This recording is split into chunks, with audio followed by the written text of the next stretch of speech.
प्रधानमंत्री नरेंद्र मोदी आज सुबह पंजाब के आदमपुर एयरबेस पहुंचे। यहां उन्होंने जवानों से चर्चा की। पीएम जवानों से बोले, हमने ऑपरेशन सिंदूर के जरिए बता दिया कि हम घर में घुसकर मारेंगे और बचने का मौका तक नहीं देंगे। हम दृढ़ता से हमारी रक्षा के लिए खड़े रहेंगे। पीएम मोदी ने कहा, आप सभी वर्तमान के साथ ही देश की आने वाली पीढ़ियों की नई प्रेरणा बन गए हैं। मैं वीरों के इस धरती से आज एयरफोर्स, नेवी और आर्मी के सभी जाबाजों, बीएसएफ के अपने शूरवीरों को सैल्यूट करता हूं। आपके पराक्रम की वजह से आज ऑपरेशन सिंदूर की गूंज हर कोने में सुनाई दे रही है। इस पूरे ऑपरेशन के दौरान हर भारतीय आपके साथ खड़ा रहा। जवानों से चर्चा के दौरान प्रधानमंत्री नरेंद्र मोदी ने कहा, भारत में निर्दोष लोगों का खून बहाने का एक ही अंजाम होगा और वह है विनाश और महाविनाश। जिस पाकिस्तान की सेना के भरोसे ये आतंकवादी बैठे थे, उन्हें भारतीय सेना ने धूल चटा दी है। पाकिस्तान के ड्रोन, उनके यूएवी, विमान और मिसाइलें, ये सभी हमारी सक्षम वायु रक्षा प्रणाली के सामने विफल हो गए।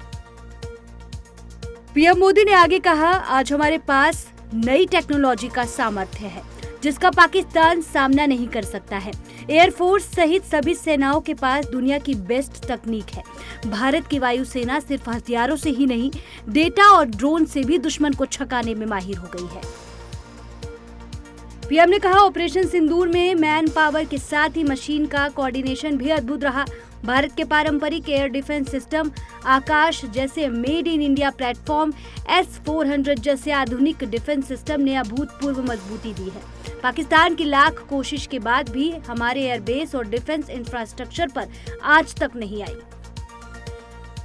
पीएम मोदी आज जिस आदमपुर एयरबेस पर सैनिकों से मुलाकात करने पहुंचे, उसके बारे में पाकिस्तान ने फर्जी दावा किया था कि इसे हमले में बर्बाद कर दिया गया है। पाकिस्तान ने फेक न्यूज फैलाने की कोशिश की थी।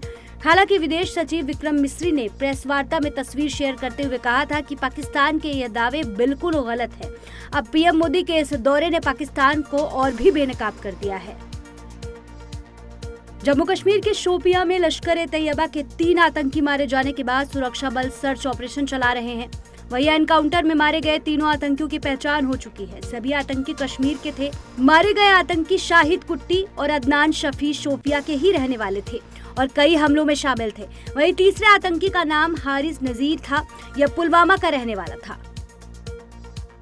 7 मई को ऑपरेशन सिंदूर की शुरुआत के बाद पाकिस्तानी गोलाबारी में आर्मी के 6 और बीएसएफ के 2 जवान शहीद हुए। वहीं 59 जवान घायल हैं। इसके अलावा गोलीबारी के उन 3 से 4 दिनों में करीब 28 सिविलियंस की भी जान गई। महाराष्ट्र साइबर पुलिस विभाग ने बताया है कि ऑपरेशन सिंदूर के दौरान पाकिस्तान, बांग्लादेश और मिडिल ईस्ट के देशों ने भारत पर 15 लाख साइबर अटैक किए। हालांकि इनमें से सिर्फ 150 साइबर अटैक यानी कि 0.01% हमले सफल हुए। ऑपरेशन सिंदूर के 6 दिन बाद आज 13 मई को श्रीनगर एयरपोर्ट के फ्लाइट ऑपरेशन शुरू हो गए हैं। दिल्ली से एयर इंडिया की फ्लाइट श्रीनगर में दोपहर करीब 12:49 पर लैंड हुई। भारत पाकिस्तान तनाव के चलते श्रीनगर एयरपोर्ट 7 मई से बंद था। तमिलनाडु के पोलाची यौन उत्पीड़न मामले में कोयम्बटूर महिला अदालत ने मंगलवार को 9 लोगों को आजीवन कारावास की सजा सुनाई। कोर्ट ने आज सुबह ही सभी को दोषी ठहराया था।